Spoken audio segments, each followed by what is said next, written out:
Hi everyone, this is Chris from A Bar Above, and I'm really excited because Tales of the Cocktails only about 6 weeks away, and it is absolutely my favorite event of the year. It celebrates cocktails and enthusiasts and bartenders and everything spirit related that you can think of. It's a celebration, and you get about 20,000 people that are all very like-minded and love to celebrate their joy of cocktails together. It's going to be a good time. So we're going to take a fresh look at Tales of the Cocktail 2014 and give some insider tips if you've never been there before. It can be a little bit overwhelming, so stay tuned.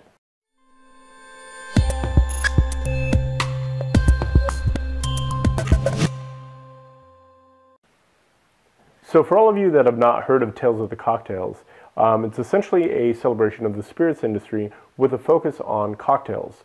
And it's just a lot of fun. So you have anybody that wants to go there, all the way from a consumer and an enthusiast, all the way up to a spirits producer and everybody in between. And last I checked, I think the total number was around 20,000 people go to New Orleans to celebrate the cocktail. And what better city to do that in than the birthplace of the cocktail? So there's a couple different ways of navigating your way through Tales of the Cocktail. If you're anything like me, I'm going there not only to have a great time, which I know I'm going to do, but also I like to be in a room full of like-minded professionals and really become inspired and learn something new. So there's quite a few educational seminars, both with how to run a better business or better bar program, or new techniques in the business that are really, really inspiring for me personally. And then after that, of course, there's many different tasting rooms, many special events that focus specifically on spirits, and it's a lot of fun. So the best way to experience Tales of the Cocktail and get the most out of it is to make sure that you have a tasting room wristband. And to do that, all you have to do is either buy 2 tickets to an event or spend more than $100 at the event or on an event. And trust me, if you're making the pilgrimage to New Orleans, it's so easy to do. And what that gives you access to is all of the tasting rooms from Wednesday to, I believe it's Sunday or Saturday or Sunday. And it starts at 9 a.m. With the Absolute Bloody Mary bar, and it finishes from 5 to 7 at the top of Hotel Monteleone at a pool party. And every day is a different company or a different host sponsoring the pool party up there. So it's just a grand time. And there are 2 main kind of bases for Tales of the Cocktails. So the main base is Hotel Monteleone, home of the Carousel Bar. It's got a lot of history there. And that's where most of the events are going to be happening. There's also another hotel called the Royal Sonesta, and they host a lot of the other tasting rooms. So for 2 hours, it'll be held in Hotel Monteleone, and then the next 2 hours, it'll be at the Royal Sonesta. So they'll swap locations, and it's a great way of kind of seeing a small amount of New Orleans and kind of getting out and moving around, and I'm sure that was all on purpose as well.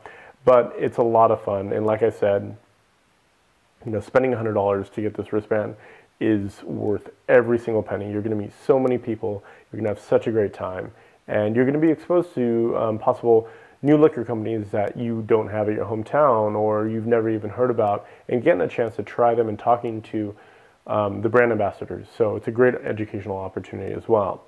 So now that we've covered the tasting rooms, and once again, I cannot stress how important and how much fun it is to go to these tasting rooms, so make sure you definitely get that wristband. But there's also events happening throughout the city every night. So liquor companies will host parties all over New Orleans, and it's just a lot of fun. You get caught up in your Tales of the Cocktail experience, and it's just a great time. I remember last year we went to a party called Juniperpalooza, and it was in this warehouse where they just filled it with people. There must have been 500 people in there easily, and great music, great cocktails, and all of the bartenders that were behind the bar that night making drinks were literally the best bartenders in the country. Fantastic, fantastic group of bartenders, and it was so much fun. But this happens just about every night, and usually there's more than one party happening at the same time. So it's, like I said, it's really easy to kind of get caught up in that experience. And on Thursdays, they actually host what they call spirited dinners. And I haven't been to one of these yet, but from my understanding, it's a food and cocktail dinner. And it's a really high caliber chef, really high caliber mixologist, and they put them together and they create kind of a food and cocktail pairing course. And you get a bunch of people, great people, around great food and great cocktails. You're gonna have nothing but a great time. One of the people we met last year said that was his favorite part of all of Tales of the Cocktail was the spirited dinners. So, if that's something you're interested in, make sure you check that out.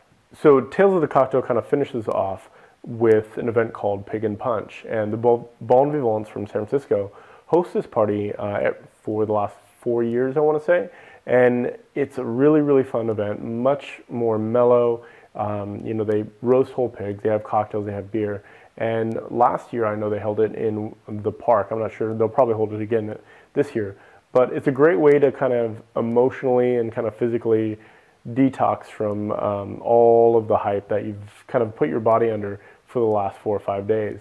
The beautiful thing about the event is that it's a charity event.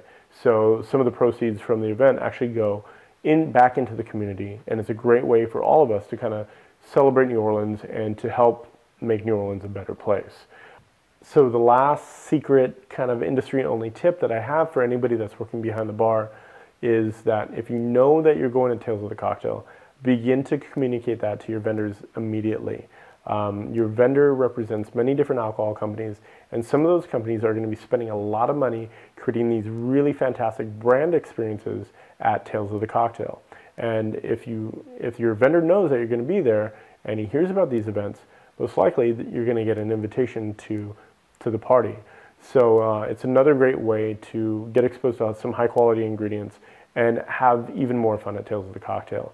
So the last thing is, if you're going, I'd love to meet up with anybody and grab a drink, meet some people, and just say hi.